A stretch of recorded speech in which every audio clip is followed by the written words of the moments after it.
రైతుల ఆవేదన పట్టించుకుంటలేరు వీళ్ళు. కానీ నిజంగా ఫీల్డ్లో మేము రైతు బిడ్డలమే. రైతుల బాధలు కళ్ళ ముందు కనబడే మేము నిన్న గౌరవ వర్కింగ్ ప్రెసిడెంట్ గారు రిక్వెస్ట్ చేసాం. ఈ రిక్వెస్ట్ ఏదో పొలిటికల్ రిక్వెస్ట్ కాదు, ఇది ప్రజల నుంచి వచ్చే రిక్వెస్ట్.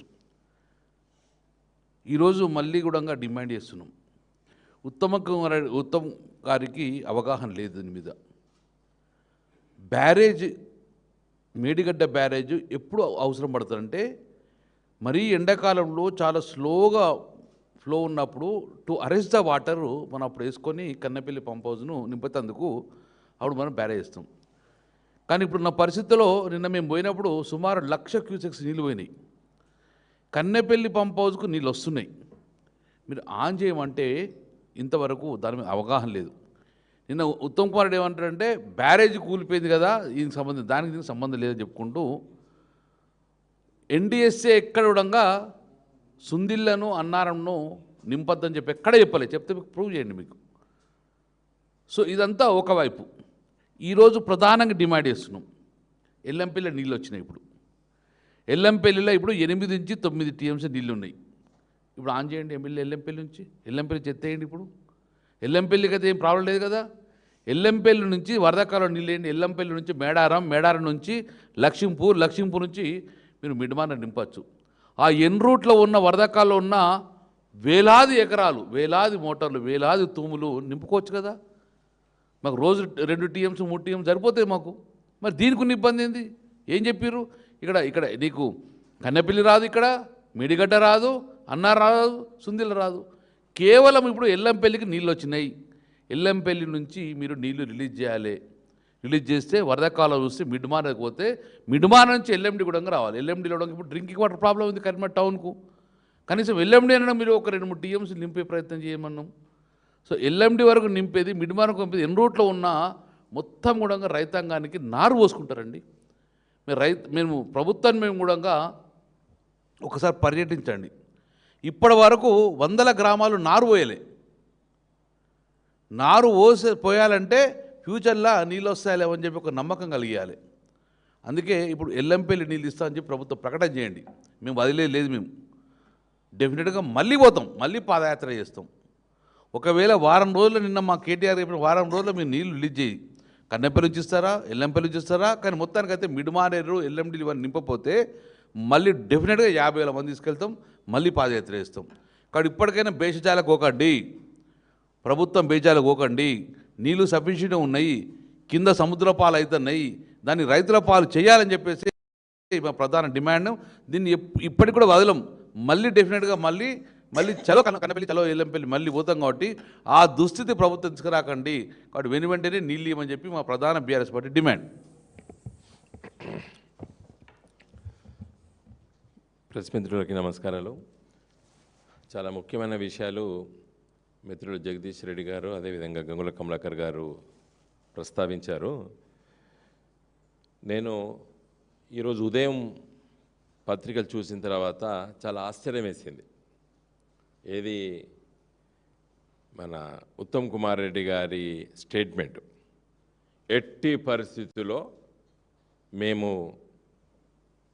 అన్నారం సుందిళ్ళ నింపము, అవి 2 చాలా భయంకరమైన పరిస్థితులు ఉన్నాయి, అవి కొట్టకపోతే భద్రాచలం కొట్టకపోతుంది అని చెప్పి ఒక దుర్మార్గంగా భద్రాచలం కొట్టకపోతుంది అంటే ఈయన ఏం చదువుతాడు, ఏం చేస్తాడు? సరే పైలట్ ఉన్నప్పుడు పైలట్గానే ఉండే పాపం, గ్రౌండ్లో ఉన్నాడు దురదృష్టవశాత్తు. ఇదే వెరీ గుడ్, మంచోడు అని అంటారు అందరూ. మా జగదీష్ రెడ్డి సార్ వీళ్ళందరూ అంటారు మంచోడు. కానీ ఎవడు చెప్పండి నేను భద్రాచలం కొట్టకపోతుందని? రేవంత్ రెడ్డి చెప్పిండా? ఎవడు చెప్పిండు భద్రాచలం కొట్టకపోతుందానే? 29 లక్షల క్యూసెక్కులు 2022లో 500 సంవత్సరాల చరిత్రలో లేని వరద 2022లో వచ్చింది. 29 లక్షల క్యూసెక్లు గోదావరి పారితే భద్రాచలం ఊర్లకి నీళ్ళు వచ్చినాయి తప్ప కానీ ఊరు కొట్టుకపోలేదు. 500 సంవత్సరాల చరిత్ర. ఎన్ని టీఎంసీల నీళ్ళు? అవి 250 పైన టీఎంసీల నీళ్ళు వస్తే ఊర్లకి నీళ్ళు వచ్చినాయి. ఈ అన్నారం సుందిళ్ళ నిలుపుదలనే ఒకటి 10 టీఎంసీలు ఒకటి 8 టీఎంసీలు. రెండు నువ్వు అన్నట్టు దురదృష్టవశాత్తు ఏదైనా జరిగినా ఇవాళ పోతానే. ఇంతకుముందు జగదీష్ రెడ్డి గారు చెప్పారు 1,00,000 క్యూసెక్లు ఇవాళ పోతానే. అన్ని నీళ్ళ సగం నీళ్ళు కూడా కాదు, సగం ఏంది 10% కూడా కాదు. ఏం ఉత్తమ్ కుమార్ రెడ్డి ఎందుకు పత్రికా విలేకరుల ముందు ఈ మాటలు? అంటే ఎవరిని భయపెట్టిస్తావు అనుకుంటాను? అంటే నువ్వు దాని వెనుక ఏంది రచన? ఇవి అంత డేంజర్గా ఉన్నాయని చెప్పడానికి చిత్రీకరించిండు. ఏది అన్నారం సుందిళ్ళ బ్యారేజీలకి అంత భయంకరమైన పరిస్థితులు అని చెప్పిండు. నీ ఎన్డీసీ రిపోర్ట్ నేను లైన్ బై లైన్ చదివినా. ఏమున్నది దాంట్లో? నువ్వు రాష్ట్ర ప్రభుత్వము నువ్వు రిపేర్ చేసుకో అని చెప్పింది. ఎప్పుడు చెప్పింది? ఏడాదిని అర్థమైంది. ఏం చెప్తానో మాకు భాష రాదు, అట్లాంటి భాష రాదు. ఏం బీక్తానో గీ బీక్తానో మాట్లాడతారు కొంతమంది. ఏం చేసినావు? ఎన్డీఎస్ఏ రిపోర్ట్ ఇచ్చి 1.5 year అయింది. వాళ్ళు వచ్చి చూసిపోయిన తర్వాత మళ్ళీ వాడు దీని జోలికి కూడా రాలేదు. వాడు ఎన్డీఎస్ఏ వాడు అసలు ఆ చట్టం బిల్లు పార్లమెంట్లో పెట్టినప్పుడు దాన్ని ఏమన్నారు అందరు పార్లమెంటేరియన్స్? టూత్లెస్. దానికి ఏమి అధికారాలు లేని ఒక సంస్థ. దాన్ని చూపించి రేవంత్ రెడ్డి చిత్రీకరిస్తా అంటే మీరు ఆ మాయలో పడి తెలంగాణ ప్రజల్ని అవమానపరుస్తాడు. ఎట్లా? అసలు సంగతి ఏంటంటే 1000 ట్రాక్టర్లు లారీలు ఇలా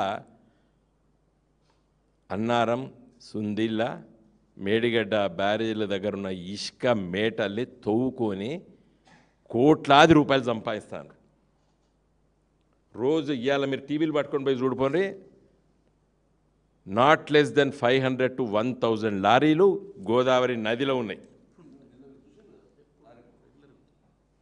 1000 లారీలు ఇవాళ ఇసుక తీయడానికి, ఇసుక తీసి అమ్ముకోవడానికి నువ్వు నీళ్లు నిలుపుదల చేస్తావు. అసలు సంగతి గది. అన్నారం సుందిళ్ళలో ఉన్నటువంటి ఇసుక మేటల్ని తీసి అమ్ముకోవడానికి ఇవాళ నువ్వు నీళ్లు నిలుపుదల చేస్తలేవు.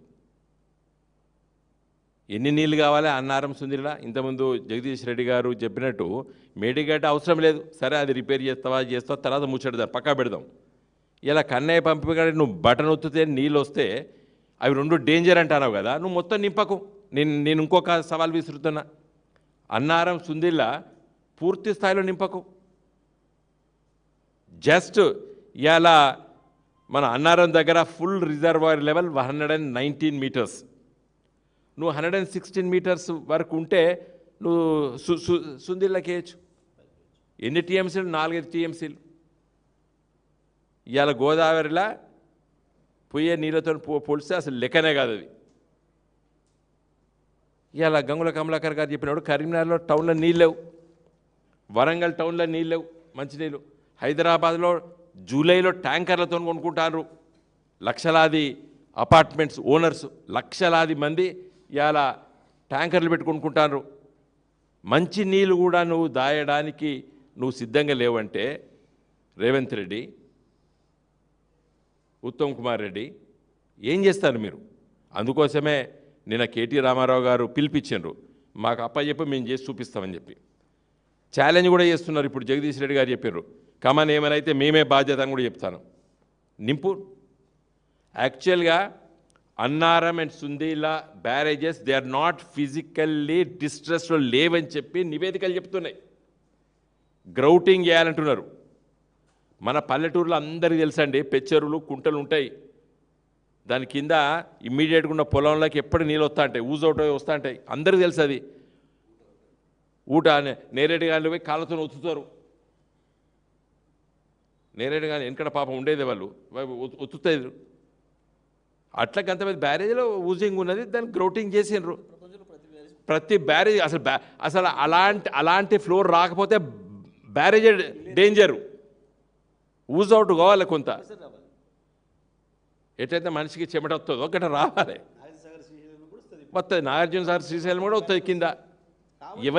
ఇంకో మేము ఉద్యమకారులం, ఈ మంత్రి పదవులు ఎమ్మెల్యేలు ఎంపీలం అయినాం, కానీ తెలంగాణ కళ్ళతోని తెలంగాణ మనసు పెట్టి తెలంగాణ గుండెతో స్టడీ చేసినాం కేసీఆర్ గారి నాయకత్వాన. ఇవాళ చెప్తున్నా కదా, నువ్వు 116 మీటర్స్